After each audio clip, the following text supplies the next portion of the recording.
Hello, स्वागत है दोस्तों। एक बार फिर से स्वागत है आपका इस हमारे चैनल पर। आज हम बात करेंगे विसर्ग संधि को लेकर कि विसर्ग संधि होती क्या है, किस तरह से हम उसको देखते हैं। दोस्तों आज शुरुआत करते हैं इसकी। और व्यंजन संधि मैंने आपको कंप्लीट करा दी है, कहीं पर कोई कन्फ्यूजन हो तो सवाल कीजिएगा।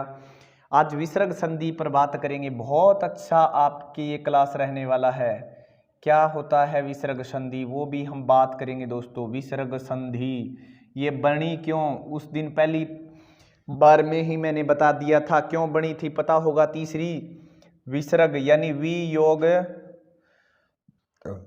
सर्ग, विसर्ग के साथ क्या आ जाता है दोस्तों, स्वर। और विसर्ग के साथ क्या आ जाता है, व्यंजन। क्या आ जाता है दोस्तों, व्यंजन। ये दो नाम ऐसे लिख लो, परिभाषा खुद बना लो चाहे क्या, तभी तो बनेगी ना। हमने क्या किया था, स्वर के साथ स्वर का योग, स्वर के साथ स्वर का योग, स्वर के साथ व्यंजन का योग, ये बनी थी स्वर संधि। इसी तरह से फिर व्यंजन का योग स्वर के साथ और व्यंजन का योग व्यंजन के साथ, ये क्या कहलाई थी, व्यंजन संधि। इसी तरह से आज हम बात कर रहे हैं विसर्ग के साथ स्वर और विसर्ग के साथ व्यंजन। विसर्ग के साथ क्या है दोस्तों, व्यंजन। तो इसी कारण ये तीन बने थे ना। आप ऐसे याद रख लो, 2 बार स्वर लिख लो, 2 बार व्यंजन, 2 बार विसर्ग। स्वर व्यंजन, स्वर व्यंजन, स्वर व्यंजन, एक आगे पीछे। तो ये देखो, ये कहलाई स्वर संधि, ये कहलाई व्यंजन। इसी कारण ये तीन बनी थी। तो विसर्ग संधि देखो क्या परिभाषा क्या हो जाएगी, स्वर के साथ स्वर का योग हो या स्वर के साथ व्यंजन का योग हो तो स्वर संधि कहलाती है। व्यंजन का योग स्वर के साथ हो या व्यंजन का व्यंजन के साथ हो, व्यंजन संधि कहलाती है। विसर्ग का योग स्वर के साथ हो और चाहे विसर्ग का योग व्यंजन के साथ हो, विसर्ग संधि कहलाती है। समझ में आ गई ना मेरी बात। परिभाषा खुद बना लोगे कि नहीं बना लोगे। अब विसर्ग के साथ स्वर का योग हो या व्यंजन का योग हो, क्या कहलाती है, विसर्ग संधि ही कहलाती है दोस्तों। ठीक है, अब आगे बढ़ते हैं। देखिएगा अब जो चीजें हम करें वो ध्यान रख लेना। क्या विसर्ग, विसर्ग जो संधि होती है दोस्तों, क्या है, विसर्ग के साथ किसका योग होता है, हमेशा वर्ण का होता है। वर्ण का मतलब चाहे वो स्वर और चाहे वो व्यंजन हो, यानी 44 का। ऐसे लिख दूं तो क्या गलत होगा, बिल्कुल नहीं, क्योंकि स्वर और चाहे व्यंजन हो, सभी का इसके साथ योग हो सकता है, सभी का योग हो सकता है। अगर आप छोटे इसको शॉर्टकट में लिखना चाहते हो तो आप ऐसे भी लिख सकते हो। विसर्ग को हम ऐसे भी तो लिख सकते हैं कि नहीं लिख सकते, विसर्ग को ऐसे भी तो लिख सकते हैं ना, और प्लस में क्या हो, वर्ण। ठीक है दोस्तों, हम ऐसे भी तो लिख सकते हैं, कोई जरूरी थोड़ी है नाम ही विसर्ग लिखें। ये दोनों निशानी क्या है, विसर्ग के हैं।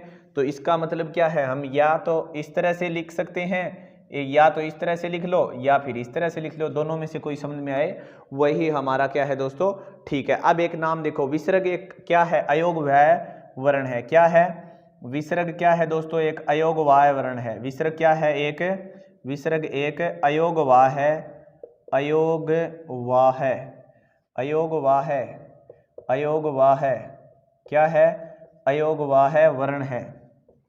क्या है दोस्तों, अयोगवाह वर्ण है। देखो अयोगवाह वर्ण कौन से हैं, ये रहे। विसर्ग क्या है, एक अयोगवाह वर्ण है। ठीक है, मेरी बात समझ में आई। अयोगवाह वर्ण जो है वो केवल स्वर ही लिखे जा सकते हैं, ये ध्यान रख लेना, इसीलिए तो इनको लिखा है।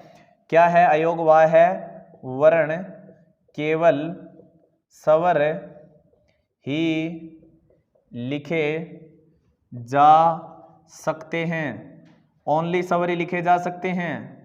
ध्यान रख लेना मेरी बात, व्यंजन कभी भी नहीं लिखे जा सकते। ठीक है ना दोस्तों। अब एक माइंड में एक बात चीज आई आपके ध्यान में, केवल स्वर ही लिखे जा सकते हैं, तो इसका मतलब क्या हुआ कि स्वर के साथ ही सभी का योग होगा। स्वर के साथ क्या होगा, विसर्ग होगा। स्वरों के साथ क्या जुड़ेगा, स्वरों के साथ क्या दिखाई देगा, विसर्ग। क्या दिखाई देगा, रेड वाला ले लेते हैं। स्वर के साथ क्या दिखाई देगा, विसर्ग दिखाई देगा। स्वर के साथ क्या दिखाई देगा दोस्तों, विसर्ग दिखाई देगा। प्लस में क्या होगा, सभी 44 का योग होगा, सभी 44 का योग होगा। क्यों, क्योंकि स्वर तो लिखे जा सकते हैं, इधर व्यंजन तो लिखे ही नहीं जा सकते, व्यंजन के अयोगवाह होते हैं। और अयोगवाह के साथ क्या है, हमें क्या है, व्यंजन नहीं लिख सकते, इसलिए स्वरों के साथ ही क्या होता है, हमेशा विसर्ग संधि होती है, स्वरों के साथ ही वर्ण लिखे जाएंगे। और वर्ण कौन से, 44 के 44, तो चाहे 44 लिख लो और चाहे आप ऐसे ब्रैकेट में वर्ण लिख लो, एक ही बात है ना, 44 ही होते हैं, 33 और 11 44। ठीक है, अब आते हैं रूल नंबर पहले पर। उम्मीद करता हूं बात समझ में आ गई होगी। रूल नंबर पहले पर, क्योंकि वर्ण 44 होते हैं ना, टोटल कौन से होते हैं, 33 व्यंजन प्लस 11 स्वर, टोटल कितने हो गए, 44 हो गए कि नहीं हो गए। तो ये 44 का 44 ये हम करेंगे। ठीक है, विसर्ग हमेशा स्वर के साथ ही होगा। ठीक है, तो चलिए आज रूल नंबर पहला करते हैं। रूल नंबर पहला देखिएगा बहुत अच्छे तरीके से, बाकी मैं आपको एक एक चीज बताऊंगा। रूल नंबर पहला है स्वर, क्योंकि स्वर तो आनी ही आनी है एक साइड में, स्वर साथ में क्या दिखाई देगा, विसर्ग, प्लस में आपको दिखाई देंगे जिस तरह से आपने पढ़ा होगा अघोष और सघोष। अघोष कौन से होते हैं दोस्तों, टोटल होते हैं ये 13। कितने होते हैं, 13। कौन कौन से, किसी भी वर्ग का पहला, कितने होते हैं ये 13, वर्ग का पहला और दूसरा, वर्ग का पहला और दूसरा तो 2 5 हो गए, 5 दूनी 10 तो ये हो गए, और साथ में क्या हो गया, से और से, तीनों से हो गए, तो 10 और 3 13। ठीक है दोस्तों, ये सारे के सारे क्या होते हैं, अघोष होते हैं। रूल नंबर पहले की बात हो रही है, स्वर के साथ क्या होंगे, अघोष। अघोष कौन से होते हैं, ये 13 होते हैं, ये टोटल कितने होते हैं, 13 होते हैं। ठीक है, तो ये आने चाहिए। वर्ग का पहला कौन सा होता है, देख लो, चाहे क और ख, च और छ, ट और ठ, ठीक है, ट ठ, त थ, प और ठ, ये हो गए 10 टोटल, देख लो। ठीक है, क ख च छ ट ठ त थ और प फ, तो ये होने चाहिए। तो चलिए देखते हैं, पहला रूल करते हैं आज हमारा। क्या कर रहे हैं हम, स्वर के साथ किसका योग होगा, अघोष का योग होगा। अघोष का अगर योग होता है तो रूल नंबर पहला क्या कहता है हमारा, इसके अंदर रेड वाला पेन लेते हैं। रूल नंबर पहले के अंदर पहला भाग, स्वर के साथ अघोष, अघोष वालों का जिक्र करेंगे। पहला रूल क्या कहता है, कै भाग लिखेंगे, स्वर के साथ अगर च छ और छ आए, स्वर के साथ क्या आए, यानी क्या, कहने का अभिप्राय देखिएगा ध्यान से, स्वर के साथ होगा अयोगवाह, यानी स्वर के साथ क्या होगा, अयोगवाह, यानी विसर्ग होगा। विसर्ग के साथ सामने क्या होंगे, च और छ या फिर से, दुए वाला से। ठीक है, इनको क्या कहते हैं, तालव्य सकार। क्या कहते हैं, तालव्य सकार। इसे क्या कहते हैं दोस्तों, तालव्य सकार बोलते हैं। क्या बोलते हैं, तालव्य सकार। ठीक है, तालव्य सकार बोलते हैं इनको, यही बात होगी, तालव्य सकार। ठीक है, इनको स के साथ कार लगाकर बोलना चाहिए, मैं इसलिए बोलते हैं इनको तालव्य सकार। ठीक है दोस्तों, क्या है, इतना ही लिख लो आप, बहुत है, तालव्य सकार समझ जाओगे। तालव्य से बोले जाते हैं, तो ये किस में बदलेंगे पता है, किस में बदलेंगे, ये जो है ना हमारा विसर्ग है वो किस में बदल जाएगा, स में। यानी कहने का मतलब आप क्या लिख दोगे, तालव्य सकार ही लिख दोगे, तालव्य सकार ही क्या करोगे, लिख दोगे। अब मैं जो मोस्ट इंपॉर्टेंट आपको क्या लिखवा रहा हूं एक्सरसाइज, वो ध्यान से देखिएगा। ठीक है दोस्तों, तो पहली जो एक्सरसाइज हमारी आती है वो क्या है, देखिएगा। पहली है अंतः चक्षु। क्या है दोस्तों, या एक पहले मैं लिख देता हूं, मनोचेतना। क्या है, कहां लिखूंगा, इधर लिख देते हैं, मनोचेतना, मनोचेतना। ठीक है दोस्तों, अब मनोचेतना को लिखो, एक मिनट, मनोचेतना। ठीक है दोस्तों, ये है हमारा पहला शब्द। दूसरा, मैं सारे उदाहरण पहले लिखूंगा फिर आप लिखना, अंतः चक्षु,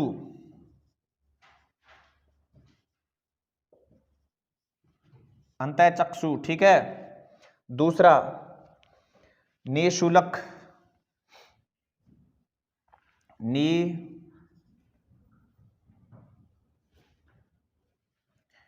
निशुल्क। चौथा उदाहरण अंतः चेतना,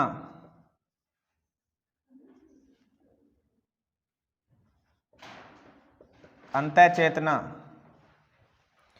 अब इस रूल के ये हैं कुछ हमारे एग्जाम्पल्स जो कि एग्जाम्स में आए हुए हैं, वो मैं आपको लिखवा रहा हूं, ध्यान रखिएगा। ये जो एग्जाम्पल्स हैं वो एग्जाम में आए हुए हैं, जिसे आप भी लिख सकते हैं, मोस्ट इंपॉर्टेंट है। इसके बाद एक और रहता है हमारा निश्वास, निश्वास, ठीक है। ये एग्जाम में आए हुए हैं, कुछ मेन इंपॉर्टेंट है वो राइट कर रखे हैं, बाकी तो किताबों में बहुत से होते हैं। अब देखिए पहला करते हैं, क्या है मनोचेतना। अब आप देखो इसमें अगर पहचान देखोगे तो आधे अक्षर मिलेंगे। देखो इसमें क्या है, ये आधा रहा, स आधा है कि नहीं है, स, यानी तीनों ही स आधे मिलेंगे। ये आधा है कि नहीं है, इधर आधा है कि नहीं है, इधर आधा है कि नहीं है, इधर आधा है कि नहीं है, ठीक है। ये रहा ये तो है ही है, सॉरी इधर वाला, ये रहो, ठीक है। तो ये आधे मिलेंगे। कौन कौन से पहचान अगर आपको इसकी देखनी है तो पहचान के तौर पर हम क्या देख सकते हैं, स आधा मिलेगा, ठीक है, और स जो है वो आधा मिलेगा, स भी आधा मिलेगा, और क्या मिलेगा, जो हमारा एक और स है वो भी आधा मिलेगा, ठीक है। ये आधे मिलेंगे, ठीक है, आधे मिलेंगे, ये आधे, ठीक है ना। तो कैसे करेंगे, अब इसको हटाओ और क्या है, इसको हटा देंगे तो क्या बनेगा, मनः योग चेतना, ठीक है दोस्तों। पहला रूल कर रहे हैं, क्या, मनः योग चेतना, मनः योग चेतना। कैसे, अब इसको हम तोड़ के देखें, तोड़ के देखेंगे तो मैं अलग किया, फिर आया न आधा किया तो इसमें से निकला ए के साथ हमें दिखाई दे रहा है हमारा विसर्ग, ठीक है, और फिर क्या निकला, चेतना। अब हमारा रूल क्या था वो ध्यान से देखिएगा, क्या है हमारा रूल, रूल हमारा क्या कहता है कि च और छ और स, तो बिल्कुल हमें च मिल गया, च मिल गया तो हमें क्या है, तालव्य सकार ही हम राइट कर देंगे। तालव्य सकार क्या है, वो हमारे बीच में एक नया तालव्य सकार यहाँ पर क्या है, इन दोनों के बीच में ऐड हो जाएगा, वो भी आधा, ठीक है। तो इधर क्या बच गया, इधर क्या बच गया ए, इधर क्या बच गया न, इधर क्या बच गया मैं, इधर क्या बच गया चेतना, ठीक है दोस्तों।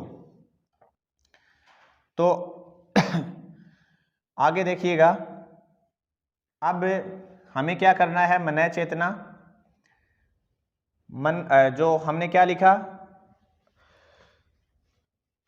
ये सॉरी मैंने ये नाम गलत लिख रखा है दोस्तों यहाँ पर, ठीक है, ये मन चेतना है, ठीक है। तो यहाँ पर हम क्या लिखेंगे, मैं, और ऐसे भी एक देखो एक चीज और है, ये भी आपको ध्यान आ जाता है, तभी मैंने सोचा कि यहाँ है वो कैसे बनी नहीं सकता ना, तो फिर बाद में ध्यान दिया कि यहाँ पर मैंने ओ की मात्रा गलत लगा रखी है। तो मैं, और फिर हमने क्या लगाया न, ये पूरा हो गया, इसको ए में मिलाने से ये बिंदी हट जाएगी, यहाँ हट गई, इस ए को मिलाने से ये हो गया, ठीक है। अब क्या है, विसर्ग तो हटेगा कि नहीं हटेगा, क्योंकि ये आ गया, ये आ गया, ये तो रह गया आधा और ये रह गए पूरे, तो अब देख लो, ठीक है, ये नाम हमारा पूरा हो गया। और उदाहरण लेते हैं, देखो सारे ऐसे ही हैं, टेंशन नहीं लेने का। आफ्टर दैट है अंतः, अंतः योग, आधा वाला हटा दो, अंतः, अंतः योग चक्षु, अंतः योग चक्षु, ये लास्ट है, देखो ध्यान से आराम से, अंत, ठीक है, न आधा, और तय भी क्या है, तय क्या है, पूरा, पूरा को आधा करो, क्या निकलेगा ए, और फिर क्या निकला, ये देखो हमारा क्या निकला, अयोग वाह है, ठीक है, और फिर क्या निकला चक्षु, च आ गया, च आया तो बीच में क्या आएगा, से का आगम होगा, से का क्या हो जाएगा, आगम। इधर क्या बच गया, अयोग वाह है, इधर क्या बच गया, तय आधा, इधर क्या बच गया, न आधा, इधर क्या बच गया ए। अब इनको जोड़ो, इधर क्या बच गया, चक्षु। तो अगर हम जोड़ेंगे तो क्या है, ए, न है आधा, पूरा कर नहीं सकते क्योंकि ये भी आधा है, इसमें ए मिलाएंगे तो ये तो पूरा हो जाएगा, बना दिया, ठीक है। लेकिन अब विसर्ग नहीं आएगा ना, विसर्ग नहीं आएगा क्योंकि ये आ गया, ये तो नहीं आएगा अब, तो ये क्या बच गया, ये आधा बच गया, और यहाँ क्या लिख देंगे, अंतः चक्षु, ठीक है, अंतः चक्षु। ये देखो अब आपका सही हो गया। इसी तरह से इसका करना है तो आपको क्या होगा, अंतः चेतना क्या हो जाएगा, अंतः योग चेतना, और इसका क्या होगा, नियोग सवास, इस तरह क्या होगा, नियोग सुलक, ठीक है दोस्तों। ये था हमारा रूल नंबर फर्स्ट। 3 रूल करेंगे हम आज। रूल नंबर फर्स्ट क्या था हमारा, कि सवर के बाद क्या आ जाए, च और छ और स आ जाए। अगला है रूल नंबर ख। रूल नंबर ख क्या कहता है, देखिएगा कि कहता है स्वर के बाद अयोगवा हो और ट ठ और स आए। क्या आए? स्वर के बाद, ये सेम ही मान लो, स्वर के बाद क्या हो, यही सेम हो, लेकिन इस बार च छ से की बजाय आए ट ठ और स। तो क्या है, लास्ट वाला ही लिख दो कि ये जो हमारा विसर्ग है उसकी जगह क्या आ जाएगा, स का आगम हो जाएगा। ये क्या है, मूर्धन्यस्कार है। क्या है दोस्तों, मूर्धन्यस्कार है। उदाहरण लेते हैं, क्या है उदाहरण देखते हैं। पहला है धनुष्टंकार। क्या है, धनु सैटंकार, धनुष्टंकार, ठीक है। दूसरा उदाहरण है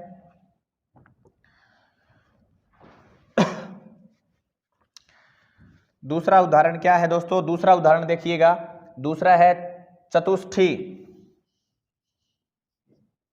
चतुष और ठी, ठीक है। तीसरा उदाहरण है चतुष्टिका,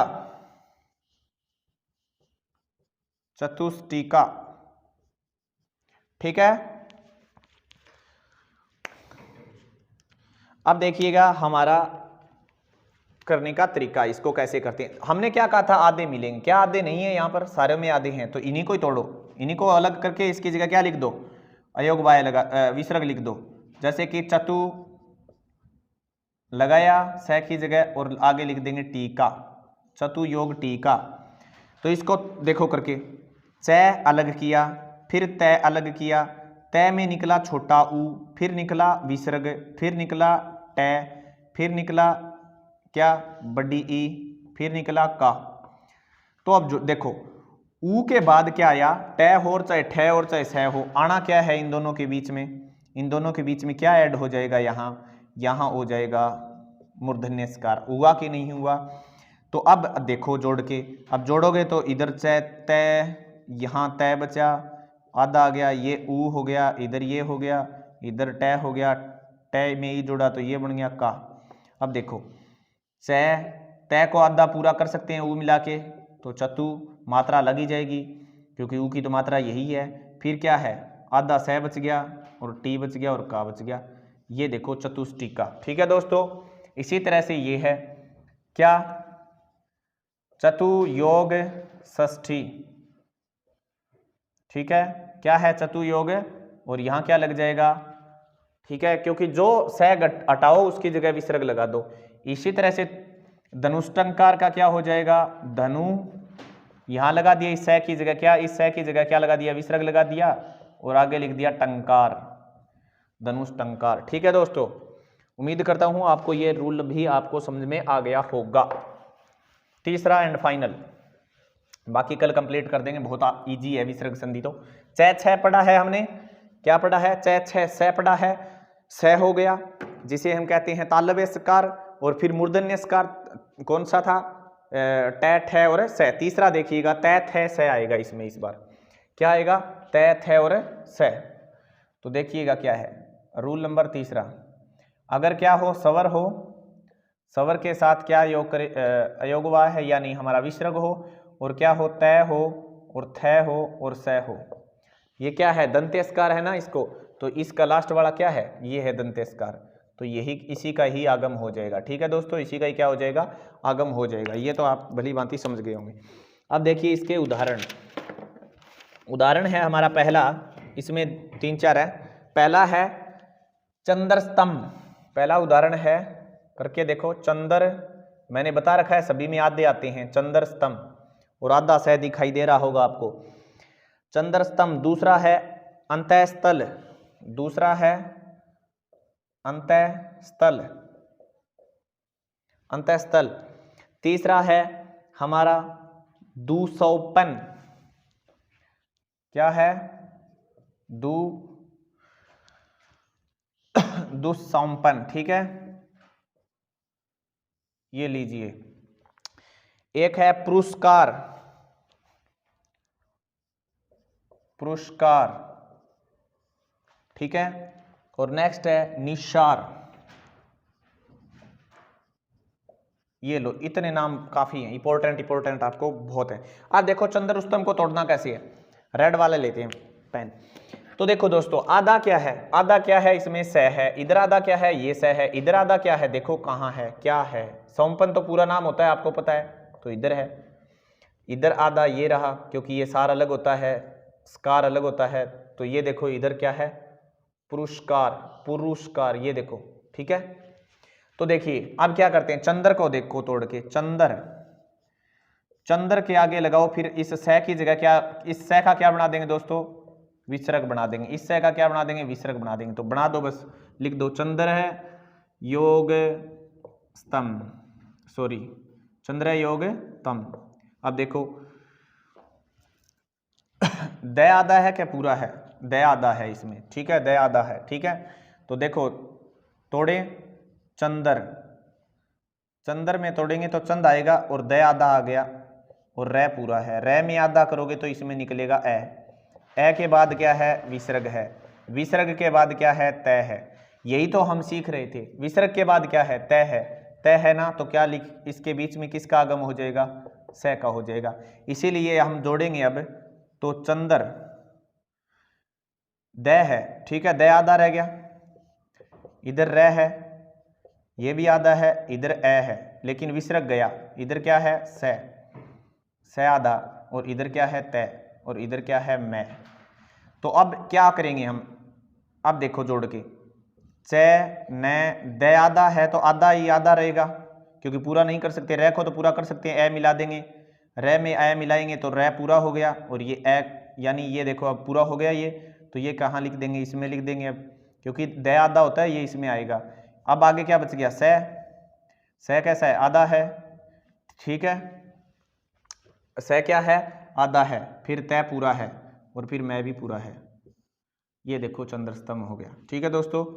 इसी तरह से पुरस्कार को लेते हैं, पुर योग कार, ठीक है। आगे क्या है, सॉरी, स्कार,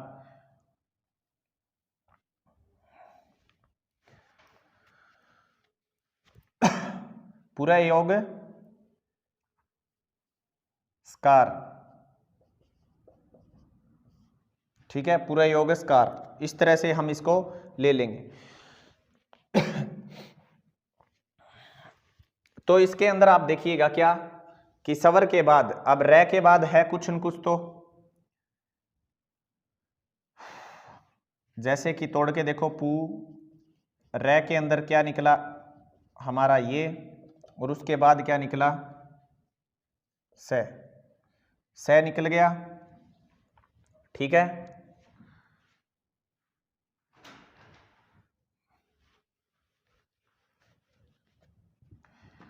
और फिर क्या निकला, ये भी कैसा है, आधा, सॉरी, और फिर क्या है, कार। तो अब आपने सोचा होगा सामने स है तो किस में आ जाता है, इसी में ही आ जाता है, क्या आ जाता है, इसी में ही, ये है, क्योंकि स सामने खुद ही आ गया इस बार, तो हम क्या करेंगे, इसका स आधा ही बनाएंगे, अब क्या बनाएंगे, और तो है ही नहीं, तो इसलिए आप अब क्या लिखोगे, पुर को पूरा किया है, ठीक है, विसर्ग हट जाएगा, विसर्ग हट गया, ये रै पूरा लिखा गया, ये देखो रै पूरा हो गया। अब क्या बचा, अब सही है, चाहे कोई सा ही लिख लो, ठीक है, तो आधा लिख दिया, आधा का आधा ही है, और आगे क्या लिख देंगे, कार, ठीक है, पूरा योग कार, पुरस्कार, ठीक है दोस्तों। इसी तरह से इसका भी क्या कर दोगे, स को हटा दो, नी है योग सार, नी है योग सार। इसी तरह से इसका भी क्या कर दोगे, अंतः योग स्थल, इसका कर दोगे दुस योग, दु योग सौंपन, यानी इसको हटाओ और इसकी जगह बिंदी लगाओ। उम्मीद करता हूं दोस्तों आपको ये वीडियो अच्छी लगी होगी, अच्छी लगी है तो लाइक और सब्सक्राइब जरूर करें। फिर एक नई वीडियो के साथ हाजिर होंगे कल इसी समय। धन्यवाद।